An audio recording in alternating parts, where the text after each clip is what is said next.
That moment when you realize your skincare is actually working. That's Rodan & Fields, the #1 female dermatologist-founded skincare brand in the U.S. Designed by 2 dermatologists who don't just know women's skin, they know how to formulate for it. Rodan & Fields, love what you see. Tap the banner or visit rodanandfields.com/Spotify to get your exclusive welcome offer.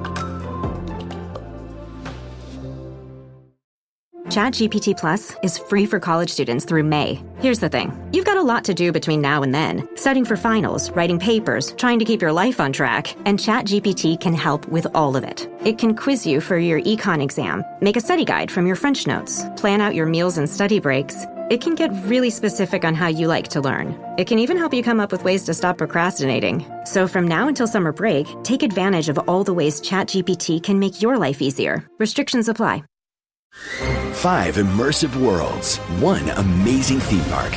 Get ready to explore the all-new Universal Epic Universe, featuring the wizarding world of Harry Potter, Ministry of Magic, Super Nintendo World, How to Train Your Dragon, Isle of Berk, and Dark Universe. Epic Universe opens May 22nd at Universal Orlando Resort. Our universe will never be the same. Tickets and packages on sale now at universalorlando.com. Welcome to another Finely Edged production for the Premier League Cricket Club. Connecting players and coaches, clubs and leagues, volunteers and supporters alike, you're in the right place for the best of the 33 ECB Premier Leagues and the 20 NCCA counties, bringing you the stories, the stats and the standout performances that make this game great. Don't forget to hit the subscribe button to both our Premier League and NCCA shows so you don't miss any episodes. Now, shall we get stuck in? So welcome everybody to the Premier League Cricket Show, and it is match week 4. We've been through 4 weeks of games now, and I'm here with Mr. Hugh Newsome. Mr. Newsome, we've got the Southerners are all involved now. We've got the Southern Leagues are actually with us. Yeah, but we've got one Northern League that's dragging its heels. I wonder who that might be, Mr. Matt. Yeah. Apologies. What's going on up there? I'll get into it. He'll get into it in a couple of weeks' time. For those who don't know, the Northern Pyramid and the new Northern League have decided that they're going to play their League Cup for the first 6 weeks of the season, and then they're going to start at the same time as the smallest Premier League in the country in Dorset. So what would be regarded as one of the biggest, the Northern Prem, will start at the same time as the smallest. I'm not going to get into that, Matt, but we'll wait and see what happens there. So as you can tell everyone, joining us as always, Mr. Matt Taaffe from Cric. How you doing, mate? All good. Good to be back on. Ian, I think it's an indication that the Northwest, basically, they've finally caved into the fact that the weather is absolute dog shit for most of the year. So they've gone, do you know what? We've actually only got about 6 weeks we can actually play cricket. So we've just absolutely. Yeah. And as you can tell, sponsored as always by Cric Stats AI, Mr. Hugh Newsome, who, can we just say, scored his 5th best ever score at the weekend. Yeah, and got totally sledged for jug avoidance. So yeah. Yeah, he did what's commonly known on the Premier League Cricket Show as a haddo. He avoided the jug. He got 96 and he avoided the jug. And our guest this week from a Premier League that we haven't had a chance to talk to yet, but this guy, he outdid you both when it comes to runs over the weekend. He decided, and I've got to look at the scorecard here because it's very interesting. You go into bat when it's 260 for 2 and you go in at number 4 and you're going well as a club, aren't you? Doing decent. But our guest, Mr. Andrew Neal of Harpenden, who won the Hertfordshire Premier League last year, went 260, sod that for a lark, and blasted 115 off 59 balls against newly promoted Flitwick. Andrew, what were you doing on Saturday? And welcome, mate. Thank you. I think it was a bit of a perfect storm on Saturday. We were very good. Flitwick probably didn't have their best day. I think their overseas got called up to the New Zealand A squad, so couldn't play. Hey? Not sure who it was. Harpenden with our groundsman Jeff and Platty make the best pitches in probably the south, I reckon. Tiny boundary, fast outfield, and the lads were pretty ready to go on Saturday and decided to whack it absolutely everywhere. And we had an absolute blast, to be honest. It was great fun. I think what I found really interesting was that the first 3 had strike rates of 110, 193, 123. And then the strike rate when you came in went to 194. Ben Fraser came in and okay, only scored 13, strike rate of 260. And then one of your challengers Yeah. colleagues, Alex Gosling, come in and scored 27 off 6 balls for a strike rate of 450. Was there anyone who wasn't going to score runs apart from, we've got to put it out there, Yeah. Mr. Ollie Batchelor? Yeah. I Got was a at golden duck. tough day for him because he was carded to come in at 4. So I said to him, when we get to 30 overs, I'll go at 4 just to keep because I play maybe a little bit faster than him. And he said, yeah, that's fine. I'll move down for you. No one else. We then lost a quick wicket. He's come in, smashed it onto his stumps, walked off, and everyone's just been giving him some friendly reminders all week on the group chat as well. That is one of our favourite types of scorecard, Hugh, isn't it? That all those runs and a goldie in the middle of it. It sums up cricket, doesn't it? I think that kind of scorecard. Yeah, definitely. But hey, let's give some plaudits though to Jake Tarling, who was bowling for Flitwick and got 5 for 88 amongst all of that still. So there was still a fifer amongst all of that. So good on Jake for doing that. And I will point out that Mr. Gosling also decided the following day in the ECB National Championship to score 50 odd as well, didn't he? Yeah. This is Alex the bowler Gosling. Yes, although we have been saying for years that we bat to 11. And I think yesterday was probably the first time we've actually batted to 11 with our, was it 8, 9, 10, 11 basically winning us the game with the bat, I think. Absolutely. We'll come to that shortly, but let's have a quick look at the Hertfordshire League. I mean, before we talk to you about it, Hugh, do you want to have a quick scan of the results and what you've picked up from it, mate? Yeah, interesting weekend in the Herts League. Bishop Stortford 279 for 7. Potters Bar 189 all out. Big win for Bishop Stortford there. Sam Davis 96 from 89 balls. Dominic Clutterbuck 4 for 13. Tidy, good name. Happy with that. Absolutely. There's the Harpenden result. That was a little bit lopsided. I've been alerted to another very lopsided game, non-Premier League game we might come back to later, but a similar scorecard. But the opposition, I think it was about 450 plays, 70. So we'll talk about that in a bit. Then Hertford played Welwyn Garden City, 270 for 9. Hertford Welwyn Garden bowled out for 231. Max Lawrence 61 for them. Dan Orchard 4 for 18. There's some tiny bowling figures here, aren't there?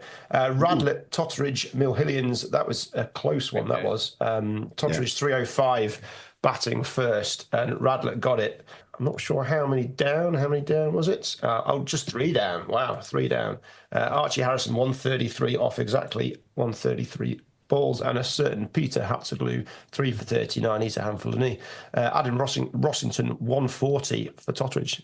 And obviously, they've been looking at the stats. They've been seeing what Hats has been doing over the winter because Radlett's had him opening the batting.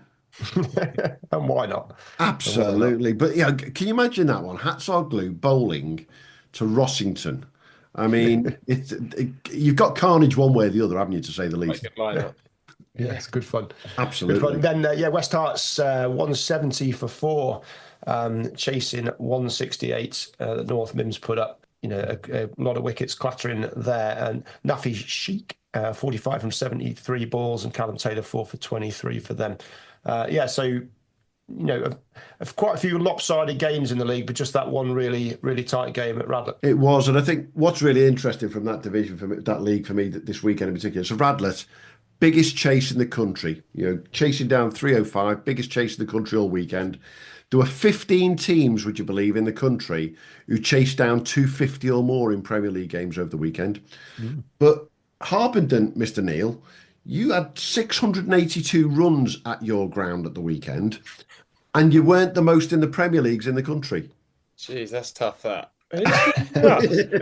You weren't the biggest, and we'll come to the biggest later, won't we, Hugh, when we get down to the Sussex League without a shadow. Those results over the weekend for you, Andrew, sort of stand to where you thought things would go? I thought Potter's Bar getting beat was a bit of a surprise to me. Yeah, but I think Stortford have recruited quite well over the winter. They've got Cam Fletcher in as their overseas, of course, who's a good player, and then they've got Billy Mead in as well. I think was contracted somewhere. I'm not entirely sure. And then they've got Sam Davis, who you mentioned. He always scores runs up there. And I think Potter's Bar maybe 1 or 2 players short. But actually, I think the pitches in our league just get better and better. I'm pretty sure every game apart from West Herts was over 200 quite comfortably. Yeah. And actually, I think it's just a reflection of the cricket getting a bit better, potentially from sort of 5-6 years ago. I mean, there's couple first class overseas there. You've got Cam Fletcher, Will O'Donnell, Quine brothers who used to play, Liam Dudding at our place, who's first class. You've got Cal Taylor at West Herts, who's played first class over here. I think it's pretty good for just improving the whole standard of the comp as well. It's definitely up there in terms of quality. And it's one of the conversations we have regularly with guests. Hertfordshire being just on the outskirts of London, and it's that little train journey in.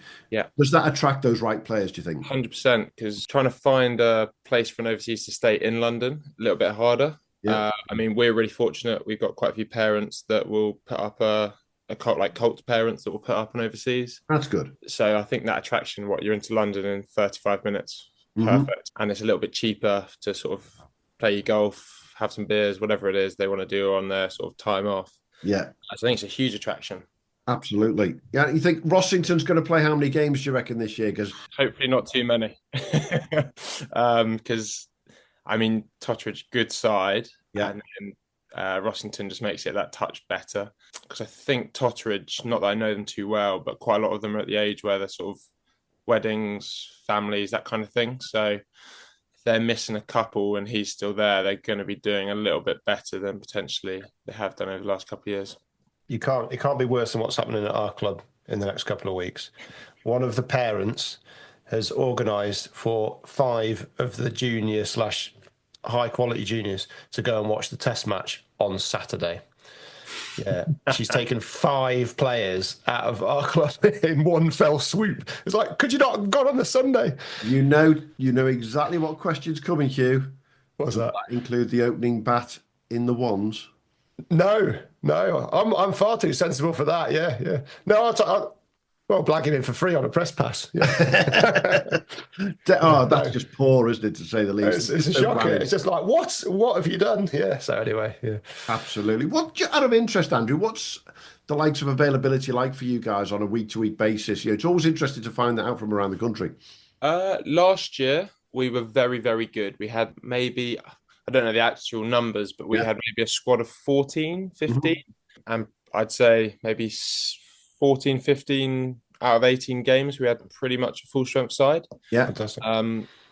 This year, maybe not quite as good. I mean, for example, our captain made sure his wedding was before the start of the season.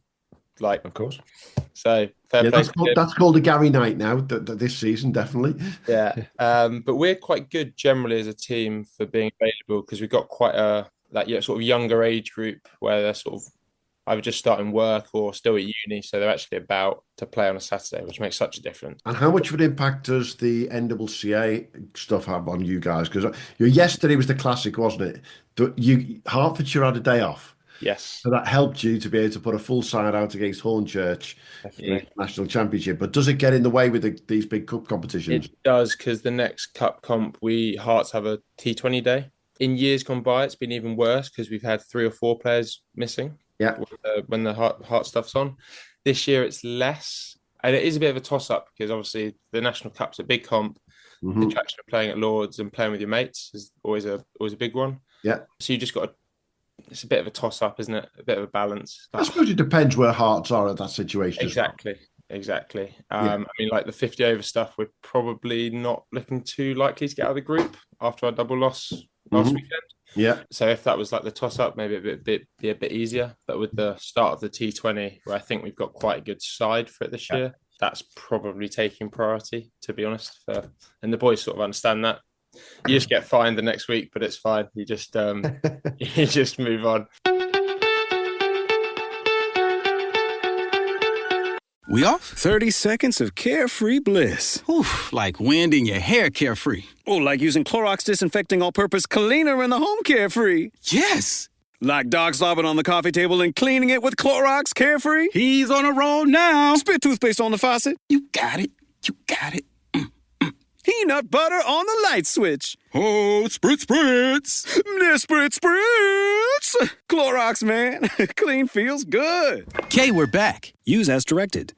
The #1 selling product of its kind with over 20 years of research and innovation. Botox Cosmetic, onabotulinum toxin A, is a prescription medicine used to temporarily make moderate to severe frown lines, crow's feet, and forehead lines look better in adults. Effects of Botox Cosmetic may spread hours to weeks after injection, causing serious symptoms. Alert your doctor right away as difficulty swallowing, speaking, breathing, eye problems, or muscle weakness may be a sign of a life-threatening condition. Patients with these conditions before injection are at highest risk. Don't receive Botox Cosmetic if you have a skin infection. Side effects may include allergic reactions, injection site pain, headache, eyebrow and eyelid drooping, and eyelid swelling. Allergic reactions can include rash, welts, asthma symptoms, and dizziness. Tell your doctor about medical history, muscle or nerve conditions including ALS or Lou Gehrig's disease, myasthenia gravis, or Lambert-Eaton syndrome and medications, including botulinum toxins, as these may increase the risk of serious side effects. For full safety information, visit BotoxCosmetic.com or call 877-351-0300. See for yourself at BotoxCosmetic.com. Hey, let's look at another league, shall we, Hugh? Shall we go down the road? We've already mentioned the word Hornchurch when we talked about Harpenden yesterday. Shall we look at the Essex League, where they got underway at the weekend? And last year's champions, Chelmsford, like a lot of champions have done, started off with a loss at home to Wanstead and Snaresbrook. Hornchurch themselves did win. And Brentwood, the national champions, they got a nice win away to Hutton. But what stood out for you there, mate? Well, it's a few wickets fallen, isn't it? Considering the state of the rest of the country, Lancs aside, which appeared to be total carnage this weekend. But yeah, I mean, people getting bowled out, scores weren't massive. We've got, like I said, the Buckhurst Hill Hornchurch game. Buckhurst put up 149, bowled out in 35 overs, and Hornchurch got it in 45, 7 down. So it wasn't a walk in the park. Billy Gordon and Lesbourne Edwards 60 and 50 respectively. Adil Malik 4 for 12. Chelmsford, they weren't a surprise package last year, but they really got it together, didn't they? Yeah. Put a great consistent run of results together to get the title. They lost out in a pretty tight game to Wanstead. They posted 200, Wanstead 202 for 8 in 49.2 overs, so it was a close finish there. Hadley and Thunderley, and against Fives and Heronians, Hadley put up 223, and Fives couldn't get it. Which was the highest score of the weekend in Essex, 223. Just the difference between the Hearts League and Essex is just mad there. Yeah, well, they were on the rate there, weren't they? They were heading for the end total, and then just that final over for Fives, a couple of wickets in the final over, so it could have gone either way, that one. Yeah, and then I can't pronounce this one. Billericay? Is it Billericay? Hang on. Before you go to Billericay, you've just completely missed it. But the reason that Hadley beat Fives and Heronians was because of a fifer for... Oh, dear. This is just teasing me. Calwell Nanayakara. Go on, Matt. Have a go. I think you got it there. You saved saying it. You got 5. We don't have time. Like if you're on 5 Live, you'd have a go at these. You'd be practicing them all day, wouldn't you? I get this flash up on my screen, and that's 10 Kamal seconds to try. Nanayakara, but also 3 for 73 for Viv Hassan. I'll go for that instead, shall I? That's easy. We'll go for Viv, yeah. But no sign of Mr. Coonahan yet. No sign. So that's the one that we're waiting to see if Mr. Coonahan turns out for Fives and Heronians, which was the surprise signing of the winter, I think. I suspect not, is the answer. But, we'll see. It'd be amazing if he did. And he won't be the only active Test cricketer in the country at the moment if he does rock up. There might be another one we were discussing shortly as well. Billericay, Rowan Elliott 58 in there, 204. But Colchester got it done 205 for 7. Joe McGregor 58 and Liam Wheeler 4 for 44 for them. And then Hutton, Brentwood pretty comfortable. I mean, they lost 5 wickets, but they chased down 189 in 34 overs. Aaron West 97 off just 96 balls. Jack Hebron 47 from 67. Charlie Griffiths 3 for 24 for them. Yeah, without a shadow, Westiot, Brentwood's taken his end of season form at the National Championship final. He's brought it into this season, 90 odd on Saturday, then scored 70 odd yesterday for Bugger All in the National Championship round 2. So he's on it straight away. Just looking across the groups for the National Club Championship, which we will just keep going back to, Harpenden, if they beat Peterborough in the next round, could meet Brentwood in the group final, Andrew. Yes. That'd be quite a good... At your place? It would be at our place because they've got sort of Ballard and that lot down there, haven't they? Yeah. Obviously, he used to play in Hearts, so he knows most of the lads. Yeah. Yeah, that could be a great game. That would be a really good game of cricket, I think. I was exchanging messages with Mr. Taaffe not too long ago, and I'm looking at that date on the 15th of June. It's free in my diary to go to a group final, and I think I'm going to say it right now. If it's Harpenden versus Brentwood, that's the one I'll be going to. At your place, that could be an absolute humdinger when it comes to runs. It could. Although I've just looked and there is a minor counties game on that weekend, so it could be an interesting one. Oh, don't let Brentwood will know that in advance without a shadow of doubt. But it's just so fascinating, isn't it, to think where you guys are in Hearts and how long does it take you to get to the closest Essex League club? An hour and a half, maybe. And 2-2-3, the highest score. Games there with 150 against 140. How different can the pitches be that close by, Ridiculous. I don't know much about the Essex League, but I think it's a lot more parks. Am I right in saying that? I don't know if anyone's been down there. Yeah. Which I think is just a bit harder to get as much time on the ground. I mean, our groundsmen are up there pretty much 7 days a week. Yeah. I don't know if you can do that in a sort of park setting. It makes a difference, definitely. It's a huge difference. But like yesterday, when they're chasing 267 against us, that's another 100 or 120 runs compared to what they chased the day before. Yeah. And good players, but you still got to get another 100 runs. So I think it does play a big part in the cricket. And actually, it's probably a better spectacle to watch, touch more runs instead of those nitty gritty green seamers where it sticks and hops and you've really got to fight for that 25, 30. Hang on. Do you mean a bit like the pitch last week at Sudbrook, Andrew? No comment on that game.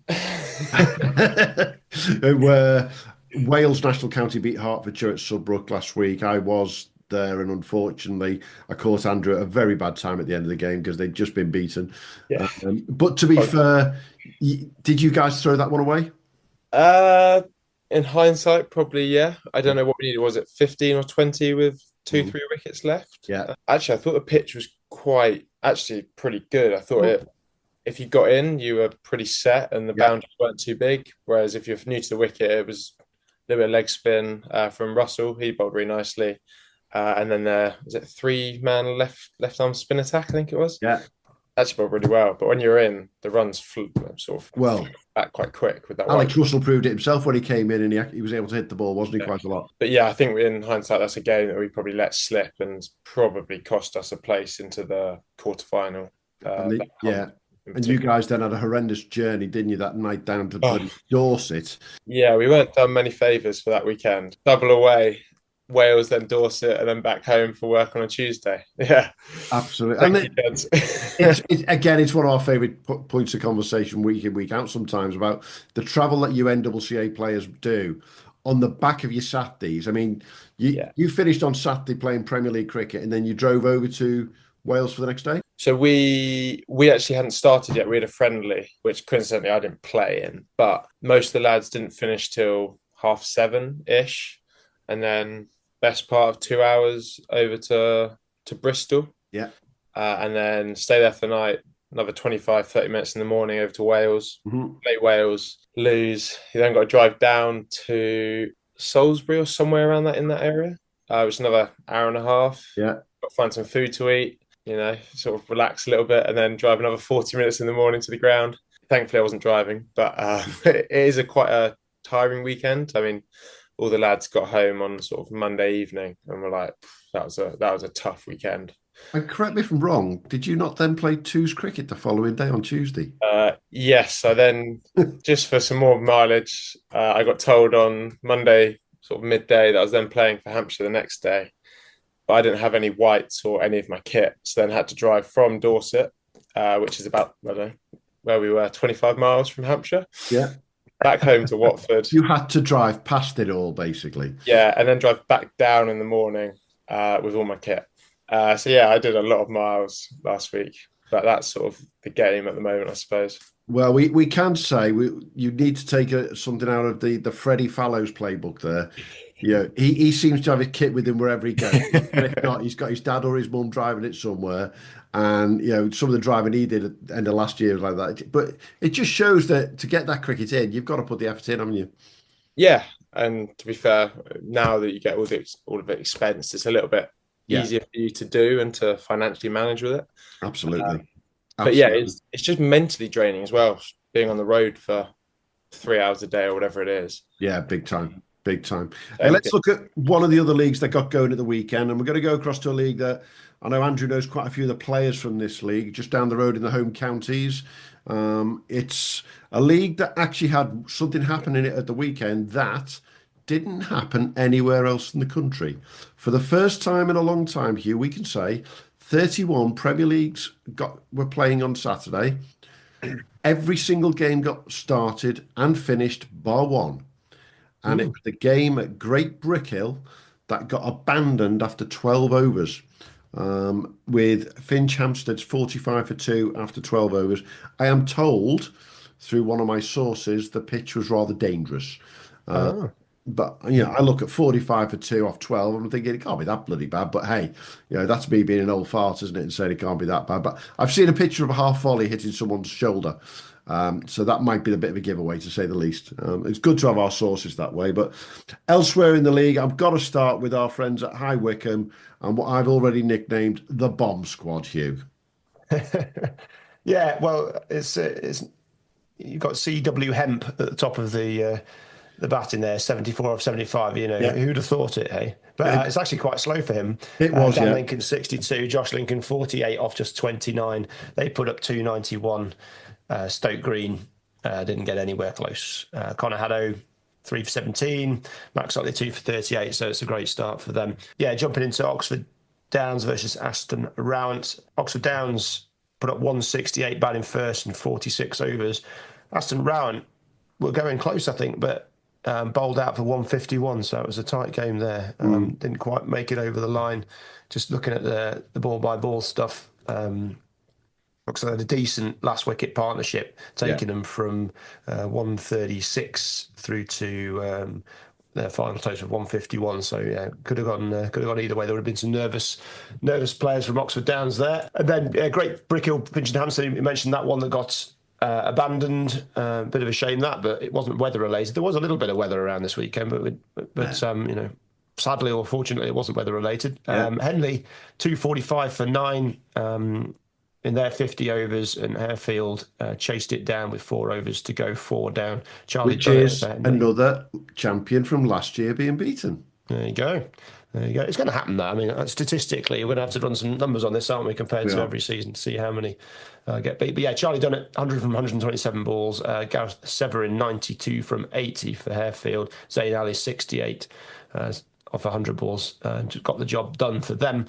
And then Banbury, 180 for 2, chasing 176. They bowled Wargrave out for 176.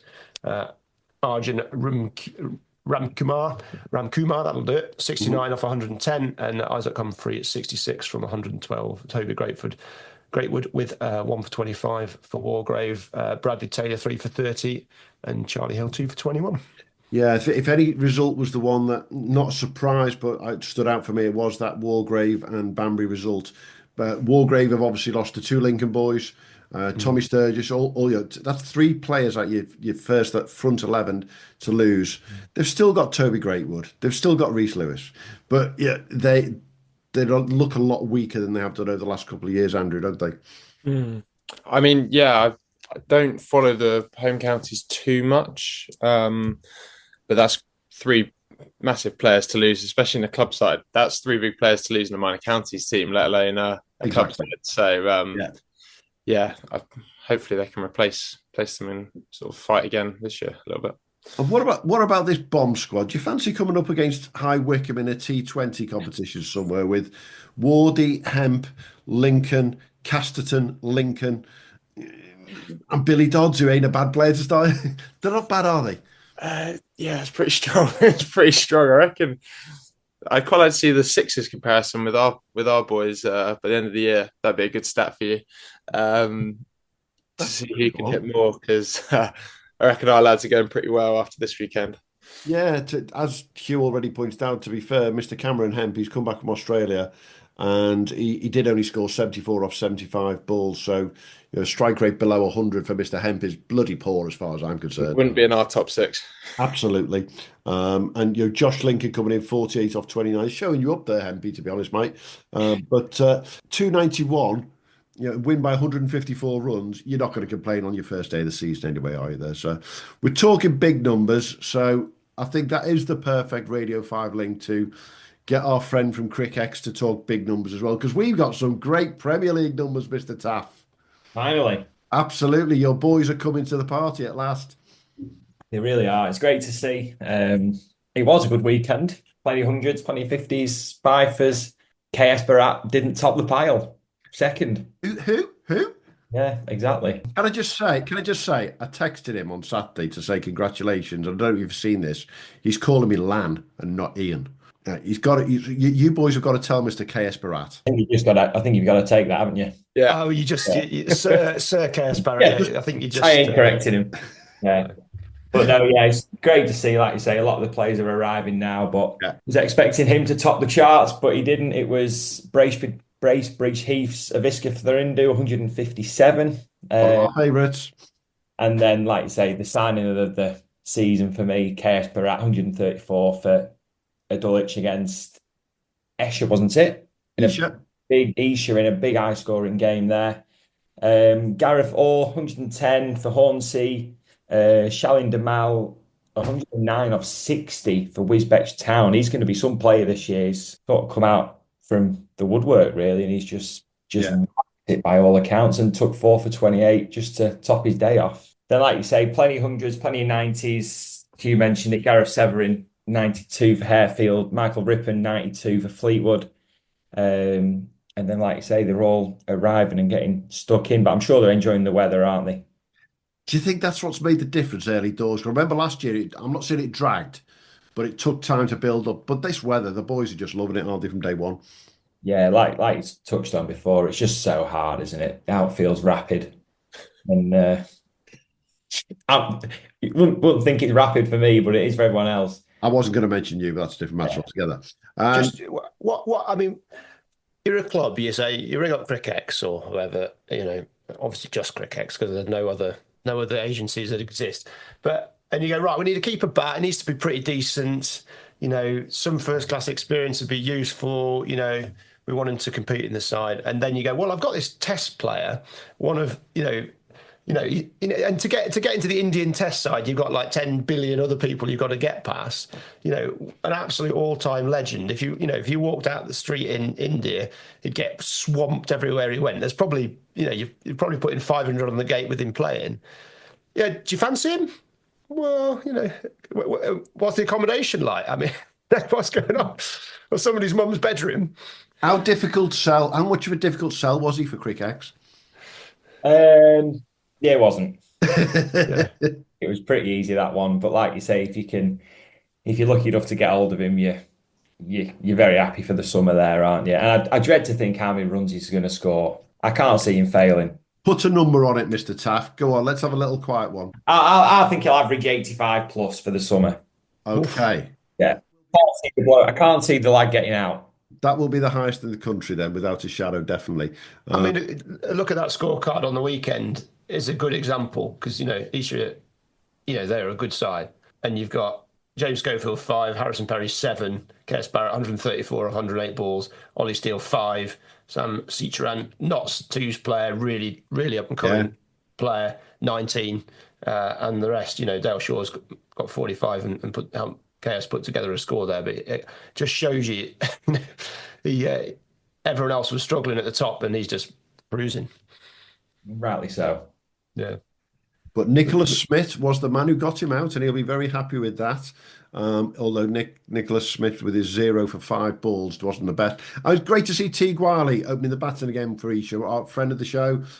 Teague's been working very hard over the winter in Australia.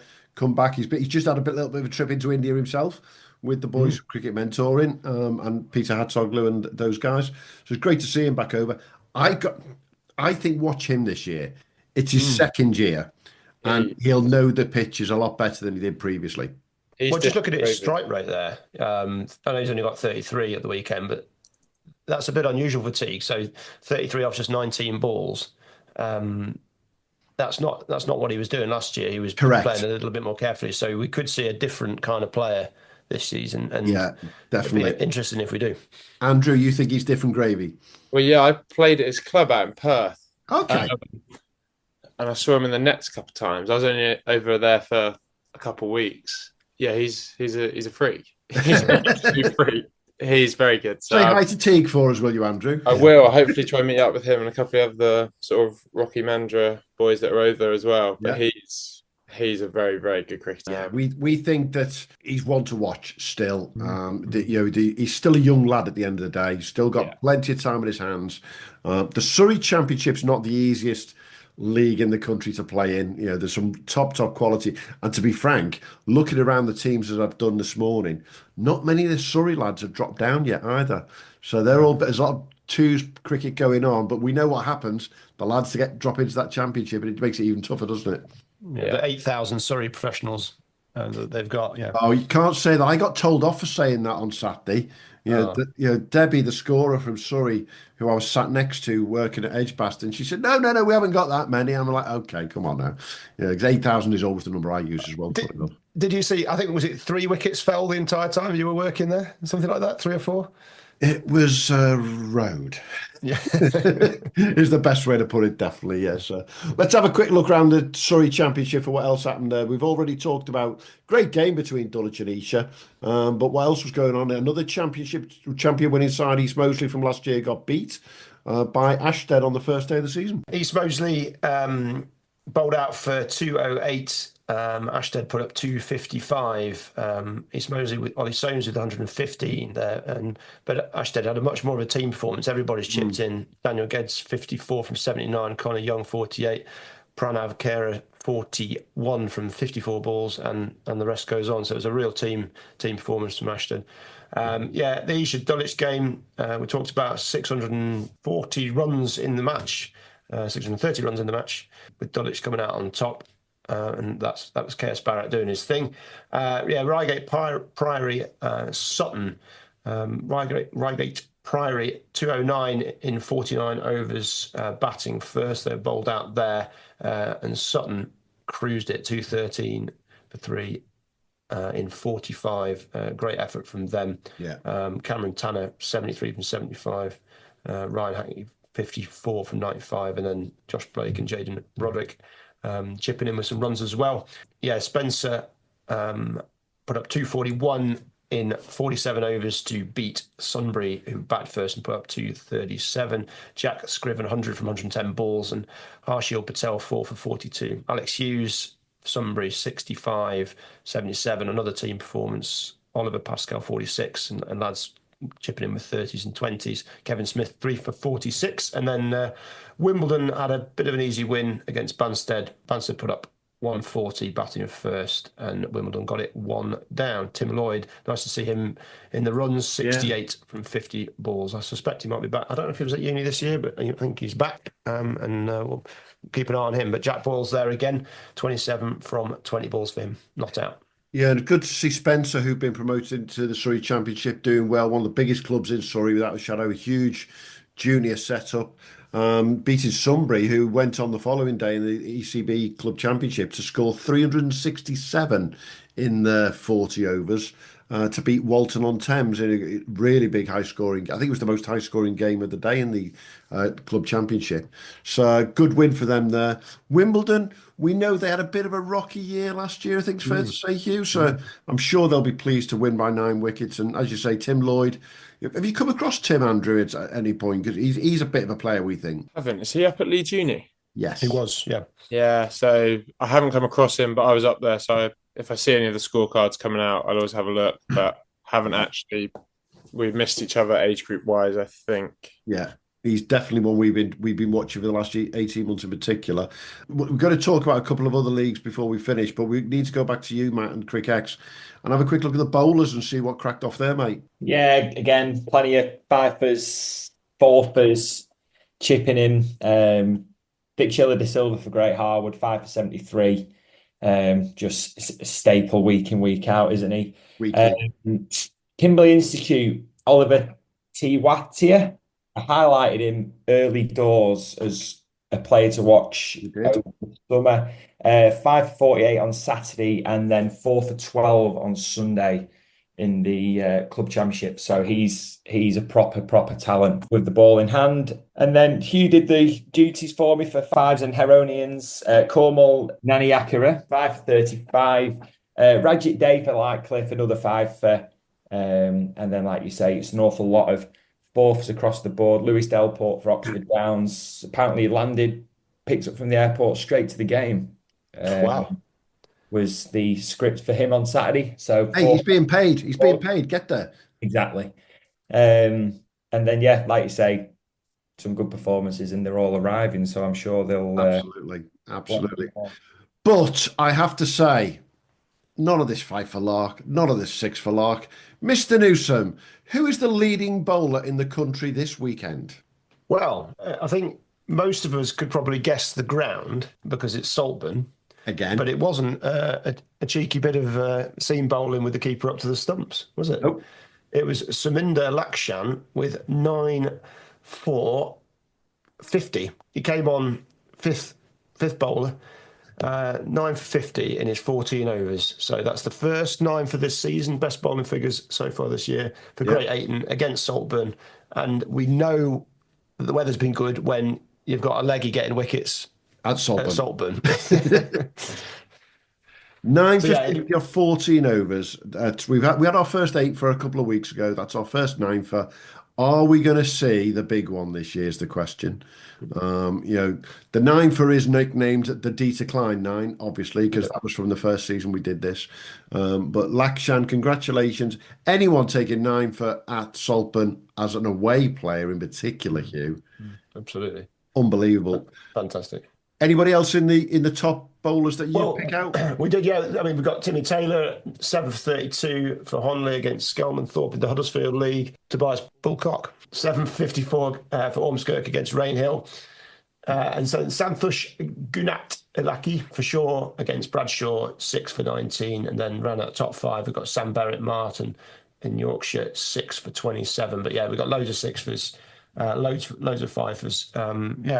Plenty of wickets, really. I'm going to point it out again. Number 6 on your list. You didn't get to him, but I did put a tweet out about it last week. 6 for 33 for Tom Sefton of Northern again. It is death taxes and Tom Sefton, isn't it? There's no two ways about it for taking bloody wickets up there. Absolutely. But Ian Souness also, we've seen that name quite a few times. John Dotters with another 6 for Rainford.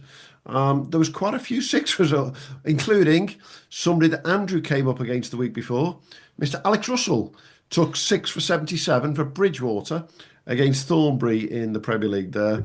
And one of mine and Hugh's favourite bowlers, without a shadow, Max Tryphanos, 5 for 21 for Callington. And we've got to talk, Hugh, before we go any further, though, about the 2 guys directly below Max Tryphanos in the bowling and what was definitely Carnage Corner at the weekend. Well, we mentioned Dieter Klein just there and Ollie Freckenham, his opening partner. They sort of take it in turns to flatten the opposition. It's not often they both end pretty much equal numbers. They both got 5 for 22 for Rothley Park against Lutterworth. Shared it out very, very evenly. And they bowled out Lutterworth in 13.4 overs for just 47. And then they got it 1 down. You will not be surprised to know the fastest finish of the week. Lutterworth versus Rothley, 21.3 overs in total. Just a little bit more than a T20. We were 2.5 hours on Saturday, but not Premier Cricket, as you'll keep putting it. We don't count that. We're probably only 10 overs in at that point. Exactly. Definitely. Hey, I like my stats. We've always got to talk about stats. And one of the ones we're going to go to very quickly, we're going to go to the Sussex League. And we're going to start, Hugh, at the top with the biggest amount of runs in the country at the weekend. So you think that Harpenden and Flitwick have done well at 682 until you notice there is a game with 709 runs between them. But more importantly, Hugh, just 1 run. Yeah. I mean, that's remarkable, isn't it? We got Rothy versus Haywards Heath in the Sussex League. Rothy Hayward Heath batted first. Yeah. They put up 355 for 8 in their 50. Top effort from them. We got hundreds. Johnny Phelps, 84 from Umar Amin, and then people chipping in. Nobody's really failed. Everyone's got stuck in down the scorecard. Everyone's scoring at a decent lick, as you can imagine when you're putting up 350. And then, Roffey, very, very close. Theodore Rivers at 54, Matt Davis 105, and then a similar story down the scorecard. And they got within one run. They had it potentially, probably not in the bag, but they had a bit to do, didn't they? They had 10 to get off the last over. They very, very nearly got there, but failed by just one run. But great game of cricket. A great game of cricket, and I found it fascinating when I looked at the ball by ball on that one. 43rd over, 12 runs. 44th over, 12 runs. 45th over, 13. 46th, 15. 9, 12, 15 off the 49th. And they only actually needed 10 off the last. 10 off their last over. And they got within one run. I mean, we like talking about Carnage Corner, but the bowlers there, 355 plays 354. Have you ever been smacked around like that, Andrew? Yes. Far too many times. I'm looking down the bowling figures. The best economy rate I could see is a 6.5. That's not bad, really. And on the other side for Haywards Heath, you can see 4.67, but he only bowled 3 overs. When the opening bowls are going for 6, 7, 8, 9s, it's whatever's going on in those tracks down there is something special.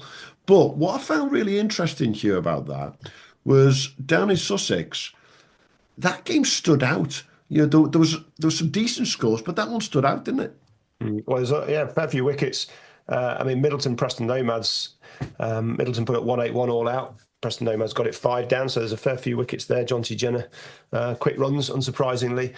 East Grinstead, Horsham was a high-scoring game. Horsham 301. East Grinstead wasn't able to really get close, but still we got Karen Banker with 106 off just 88. Will Beer 115 run a ball. Cookfield, they put up nearly 300. 295, but Bogner weren't able to get close. Henry Rogers 113, and then the Three Bridges Ilfield game was a close one. Very close. It wasn't actually that close. In fact, Three Bridges smashed them. Smashed them.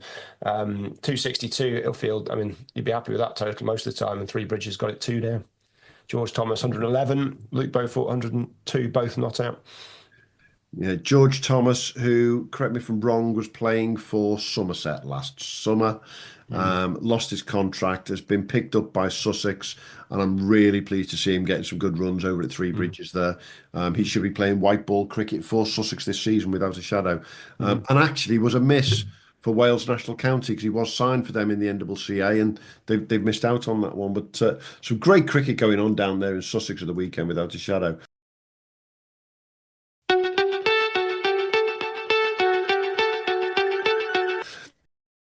This episode is brought to you by Netflix. 3 couples, 4 vacations, a lot to unpack. Watch The 4 Seasons, a new series starring comedy favorites Tina Fey, Steve Carell, Will Forte, Coleman Domingo, and more in a hilarious and heartfelt love letter to long-term relationships. Based on the original Alan Alda film. Watch The 4 Seasons, streaming now only on Netflix. Morning decisions. A creamy mocha frappuccino drink? A sweet vanilla? Maybe a smooth caramel or that white chocolate mocha. Whichever you choose, delicious coffee awaits. Start your day with bottled Starbucks Frappuccino drinks. Pick up a bottle near you wherever you buy your groceries. Coming back to you, Andrew, with your NCCA experience, how pleased have you been to get involved this year with the Challengers group as well? Yeah, it's been nice. It's obviously the Unicorn stopped however many years ago, so there's been a bit of a gap, I think, for the lads that maybe aren't quite at professional level yet or don't want to commit or basically wasn't working out. But it's nice to have that little stepping stone between sort of NCCA and sort of first class cricket, to be honest. And it seemed like a good group. I've only done one of the training sessions with them, but looking for sort of the season to get started with them as well and sort of crack on with the sort of group of boys we've got, because they seem like some. Have you mentioned quite a few of them today? Some bloody good cricketers in there. So yeah, and it's not a coincidence that I'm mentioning because we do work with the challengers. It's because they're bloody good cricketers who are performing week in, week out at Premier League and NCCA level, aren't they? Most definitely, and they'd probably all expect to dominate at club level as well. Yeah. And if you've got 4 of them in one side, then that side's probably going to go pretty well. Yeah, that's just High Wycombe cheating, basically, isn't it? Yeah, I'd agree. But no, I'm really looking forward to a couple of those games getting going and see what goes, or see what happens with that as well. Which of the games are you looking forward to the most? There, the T20s or potentially those 50 over games against Zimbabwe, for example, towards the end of I can feel that 50 overs is a game that you'd really enjoy. To be honest, I'm pretty happy with anything with the white ball. Suits me quite well with both sort of aspects, batting and bowling. Mm-hmm. To be honest, either or 50 overs is quite nice. You get a little bit more time just to settle into the game. Whereas T20, like you did last Saturday. Yeah, I gave myself a couple. I still wasn't even the fastest 50 on Saturday. Fuming. Oh, hang on a minute. Fuming. That tells me you went out there looking for the fastest 50 as well. Well, I had a 16 ball 50 last year, so I was trying to get somewhat close to that. And in the end, I was miles off it. But our opener, 59 for 100 plus, though, you'll take that. Oh, I'll take that every day of the week. Yeah, absolutely. But yeah, there's quite a lot of competition for who can score at the quickest in our club side. Absolutely. How important do you think it is from your perspective, to be seen to be performing like that at Premier League level when it comes to these county coaches and these county scouts, for whatever the network actually is, looking out to see what's cracking on? I think it's massive, because when you're in a county setup as a trialist, they haven't seen you since the age of 15, 16, whatever, and you're never, as much as they're all really nice lads and the setup's quite welcoming, you're never quite in your exact spot, if that makes sense. Yeah. Whereas you go back to your clubs, you play with your mates, you're relaxed, you have a bit more fun. And if you can show you can do it at a better level, but also maybe on a slightly worse pitch, with, you know what it's like in club cricket, keepers up, some blokes bowling at 65 mile an hour. Actually, to show you can adapt your game and still be clinical in those performances, I think it's huge, just to sort of back up those stats as well. Yeah. Now that everything's recorded or televised and stuff like that, you can actually go back and watch it. I think it's massive. So those coaches can go, oh, it's started the season all right. Here's the first game of the year. Have a quick. You can even watch it as well now, which is fantastic. Absolutely. I think it's a really big improvement from, say, 6, 7, 8 years ago. Not that long ago, yeah. Where you'd have to guess what the cricket was like a little bit. Some would be online, some would be on paper. Mm-hmm. And then you definitely never had a video of any of it to watch. So I think it's huge, especially to put yourself in that shop window. Well, I think you nailed it there when you say that the fact that we can pick up all the stats and we can do everything that we do on a Monday generally when we record that quickly. This morning I was able to write an article on the club championship from the games yesterday because everything's there for us to look at. That wouldn't have happened 5-10 years ago. It would have been an absolute bloody nightmare. So it does make a difference, definitely.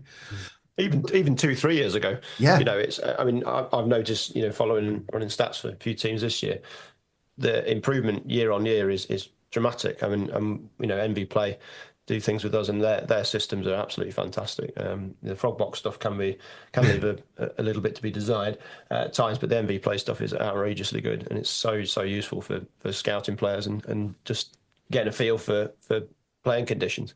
Well, it's fair to say that one or two people that you've worked with Hugh in the last couple of weeks, and we will not mention any names, they've done all right, haven't they? Yeah, it's going well. Yeah, there's good stuff. Yeah. Absolutely. Hey, let's look quickly at the last 2 leagues that I've got going at the weekend. I've got to start in just down the road from Hertfordshire, going to the Middlesex League. I've got to start at it's one of the derbies as far as we're concerned.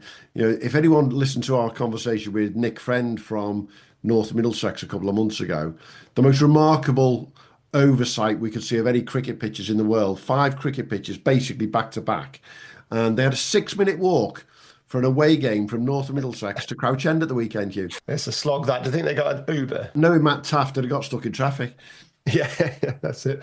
Yeah, so North Middlesex, Crouch End. North Middlesex batting first, put up 267. Will Fort 57. Jacob Milts 54. And then, Crouch End weren't able to get close. Stephen Carwood 62. But Ben Lockrose 2 for 21. Joel Hughes 2 for 25. And a few others did the business for them. So a great win and great start to the season for North Middlesex. Hampstead Harrow was an interesting game. Hampstead put up 230 in their 50. Yeah. And it wasn't enough. They had a good go at it, and they got it 233-5 down with 9 overs to go.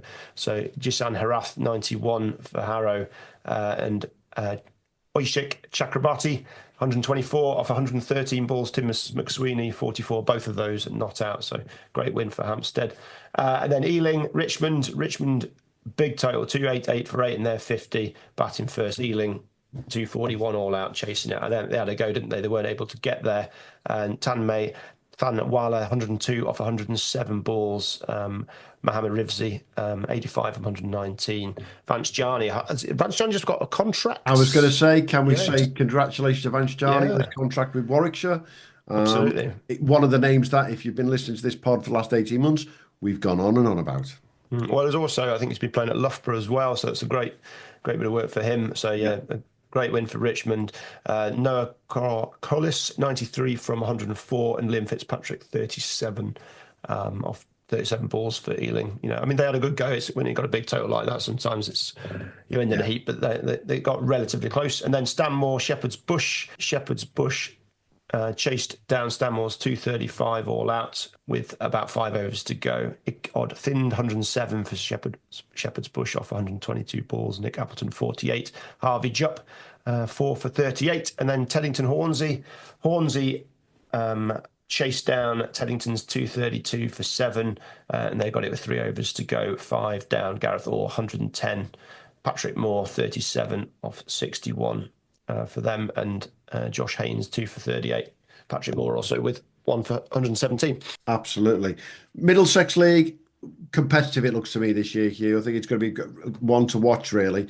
But also down the road, let's finish off the last of the leagues that got going, as we said this week, was the Kent League, where St Lawrence and Highland Court, who didn't have their usual Mr. Stevens playing for him, they got beat by Hayes. Bromley got beat by Minster. I think the big game there was the Lordswood versus Blackheath game, though, wasn't it? That's a lot of runs there. We got 600 runs there as well. Lordswood put up 309 in batting first. Callum McLeod 132 off just 108 ball, and Lyndon Lockhart 103. Callum's was not out as well, and then Blackheath. It went very, very close. They got within 14 runs, but couldn't quite go over the line. Just a bit too much. So a good effort, but a great bit of defending from Lordswood there. Matthew Golding, 138 off just 99 balls, not out as well. So some big scores there. Yeah, which one did you mention? You mentioned the Sandwich Tunbridge game. Sandwich 196, and then Tunbridge got it off the last ball, I think. Great finish at Tunbridge Sandwich game. Yeah, so Tunbridge needed, I think, probably 8 to tie, 9 to win, and they were behind the rate. They needed 3 with 2 balls to go, and they went 4-5 with 2 balls to go, and they went 4-4 off the last 2 balls to get the job done there. So that would have been an interesting game. There's videos of that, so if people want to jump on, they'll see some whooping and hollering and some dejected faces. Absolutely. And I'm going to round up the weekend's cricket with just a couple of little things that I've picked up over the weekend myself. And do excuse that 1 or 2 of these are friends of the show, and we like to point them out every now and again. So our friends at Sheffield Collegiate had what would be described as a shit show last week. Complete carnage, bowled out for bugger all, and they come back quite well this weekend. They beat Whitley Hall, and Sheffield Collegiate scored 305 for none off their 50 overs. Having been bowled out for, I think it was 40 something last week. That Jack Timby 135 and Abdul Faseh 156, 305. I mean, that's a tough afternoon in the field. I've also got to say congratulations to friend of the show. He's been on a couple of times, Mr. Noah Kelly, 115 off 111 balls, together with his mate Alec Drury at Driffield Town in the Yorkshire North League, who beat Clifton Alliance, the champions from last year. That's a good win down there to beat Clifton Alliance, to say the least. And then the other one I'm going to say a shout out to, which I don't do these things very often, Jackson Bentley. best known to most people as the Cricket Kid on Instagram, who we know him through his father and himself because they work with our friends at Cricket Mentoring. Made his debut in the Cheshire Premier League at the weekend. I can't even think how bloody old he is. He's young to say 14. 14. And he took a catch, wicket keeping. Well done, Jackson. You're now on the Premier League radar. So unfortunately, that gives us license to talk about you, to say the least. But a great effort, and we do need to wrap up very quickly with the Lancashire Leagues. I know what Mr. Hughes was going to talk about. Well, I'm not doing the whole league, but we've got a tie. The only tie of the weekend. Correct. Rochdale, Darwin, tie. So that was a bit of fun. They needed 6 to win, and they got 5. So well done, Darwin, for causing us some enjoyment there. I suspect it was a frustrating one, possibly for both sides. I don't know. But yeah, a tie's a tie. You've not lost, but yeah, I think Darwin possibly looking at that 1.121 in the final over. So great defence from Matt Friend to get the job done for them. Sorry, Mark Friend, not Matt Friend. Mark Friend. Absolutely. The one I would point out that was quite interesting in the Lancashire League also was our friends at Lower House winning again with a 22-year-old sub-pro. Daniel Salpietri not very well. So they bring in 22-year-old Navod Paranavavidhana from Sri Lanka, who takes 5 for bugger all. Dan, don't know if you need it anymore, mate. Yeah. I've got one other game to mention. Not Premier League. This is the relatively local Sunday First Division. My friends at Hundle were playing in it as a family. So a few of the first team lads possibly having a day somewhere when they should be playing cricket. My friend Brian, his wife, and his 2 lads, both excellent cricketers. Hundle got 81, Anston 448. So it's a bit of a painful day for Hundle. But good on them for playing. Good on them for getting a team out. That's club cricket. Anston, they're trying to get promoted. Fair play to them. They've got to get the runs, do as best they can. So it's tough effort, isn't it? That was a tough afternoon for Hundle. But Just a well wee played bit. well played to the Gray family. Well done. And isn't it funny that you talk about getting a team out, whereas Andrew was saying earlier, availability at Harpenden was pretty good last year, and that's what takes you to the top, isn't it? And we talk about it year in, year out, and we're always going to say that availability thing makes the biggest difference, Andrew, doesn't it? Yeah, and I mean, at Harpenden, we have 7 men's teams on a Saturday.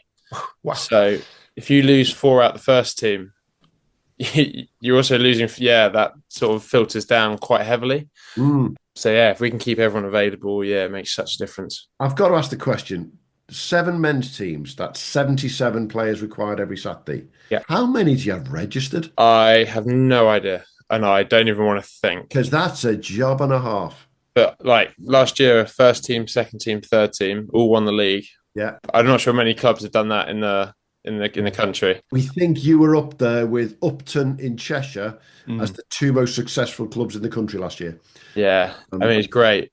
And you know how we're saying everything's live streamed now? Our first team game finished, first team game and third team game finished. We were watching the second team game on the live stream at the club. Got it up on the big screen. Everyone's watching it. Fantastic. Which is live today, isn't it? Yeah. It was just brilliant. So, keeping those first team available makes such a big difference to everyone else. Looking to the rest of the season, Andrew, you guys are obviously fancying your chances, shall we say, when it comes to the league. You won it last year. There's some tough opponents this year with some interesting pros being brought in, shall we say? Yeah, some good signings in the year. You've already mentioned one of them, Archie Harrison at Radlett, who's not overseas, but is a very good player and has been playing for Hearts for the last year or so. Yeah. And then obviously got Hatzagoglu, Josh DeCares when he's around. Does he? Noah Cornwall as well, both at Middlesex. Uh-huh. So you add those 2 in, that's an even better side than they have been. And then Stortford have recruited really, really well with Cam Fletcher and Billy Mead. Yeah. But then they have lost their keeper from last year. So Joe Hawkins has gone to Brentwood. Yeah. So that'd be an interesting one. And then the other one's West Hearts with Cal Taylor and Nafis. And then they've pinched one of ours, Arthur Garrett. So okay, he's gone there. So actually, the league's looking pretty wide open, I think. And I think it's going to be a really, really tight race to the title this year. Now, got to ask the question, because your league is one of the... It's up there with the most unique leagues for us, isn't it, Hugh? Because you guys have 2 tables. You have your timed table and your 50 over table. How does that play for you? I'm not sure about that, because basically I just look at one table I look at the one just with the points, just like the combined points. Yeah. And I would probably think that most people do. But it is quite interesting having that block of the Red Bull 60-55 in the middle, because if you get on a roll in that, 30-point win is massive, because you can walk away from a game of cricket with 2 or 3 points if you lose.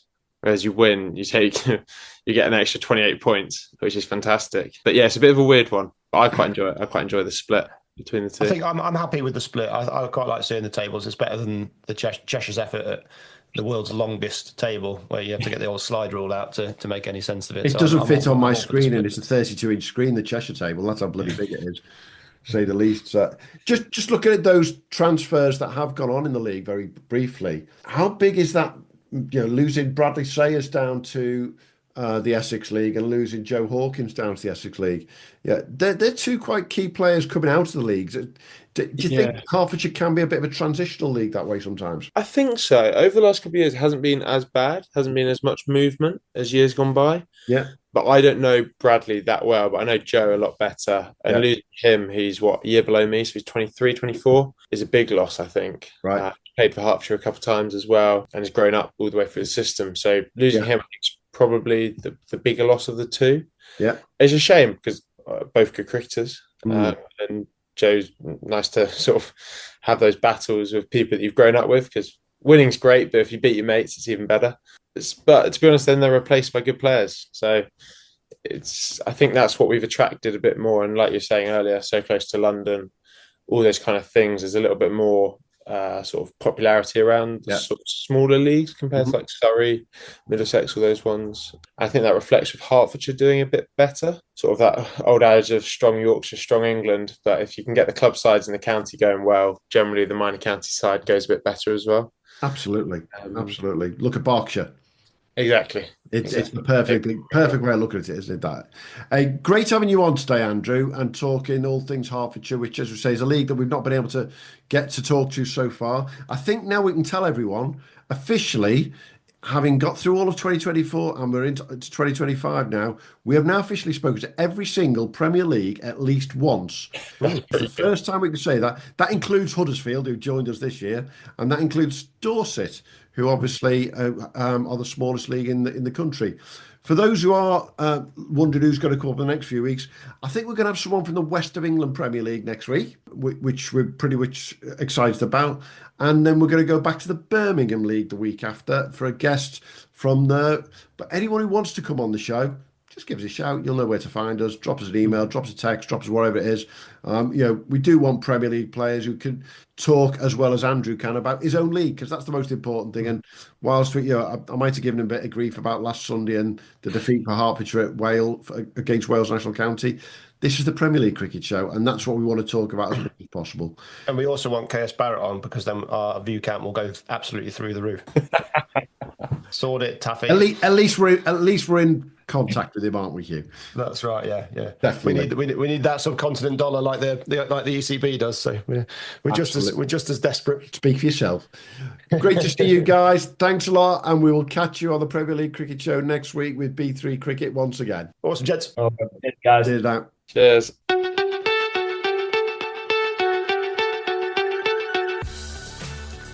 Thanks for joining us at the Premier League Cricket Club. We'll be back soon with more from the world of Premier League and NCCA cricket.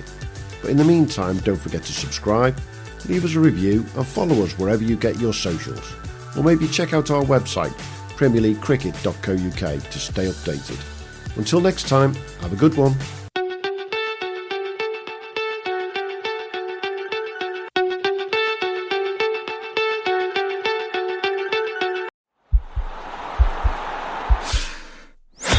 This podcast is part of the Sports Social Podcast Network.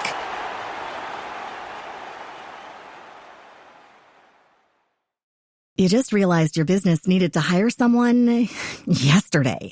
How can you find amazing candidates fast? Easy. Just use Indeed. Stop struggling to get your job post seen on other job sites. With Indeed sponsored jobs, your post jumps to the top of the page for your relevant candidates, so you can reach the people you want faster. According to Indeed data, sponsored jobs posted directly on Indeed have 45% more applications than non-sponsored jobs. Don't wait any longer. Speed up your hiring right now with Indeed. And listeners of this show will get a $75 sponsored job credit to get your jobs more visibility at Indeed.com/PODKATZ13.